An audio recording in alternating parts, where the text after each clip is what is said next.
Bukas na magsisimula ang 22nd Cinemalaya Film Festival. Kaya naman, sold out na ang ilang ticket. Kung ano-anong pelikula ang dapat abangan, alamin po natin sa Frontline Showbiz Report na ito. Free ka ba para sa Cinemalaya? From August 6 to 9, mapapanood na natin ang siyam na full-length films sa ika-22 Cinemalaya Philippine Independent Film Festival. Opening film ang Enjoy Your Stay na tungkol sa undocumented Pinay cleaner sa Switzerland.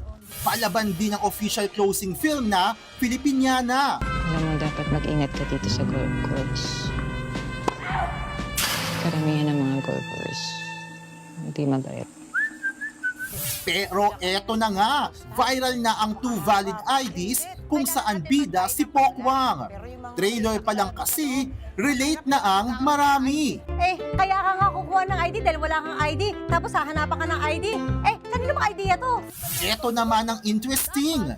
Kwento ng mga magkakaibigang naghahanap ng gang-gang o gagamba na panlaban sa school bully. Aabangan din ng Animal, directed by Dustin Celestino. Iba naman ang kinakaharap ng bida sa Hand of God. Laban ito ng pangarap sa gitna ng digmaan. Misteryoso rin ang kwento nitong mag-iina featuring Janine Gutierrez, Cherry Pie Picache, Agot Isidro at Jackie Lu Blanco.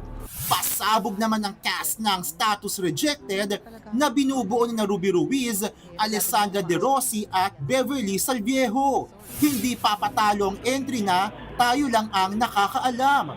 Starring Martin Del Rosario, Miguel Odron, Yayo Aguila, Epi Quizon, Madeline Nicolas at Boji Pascua.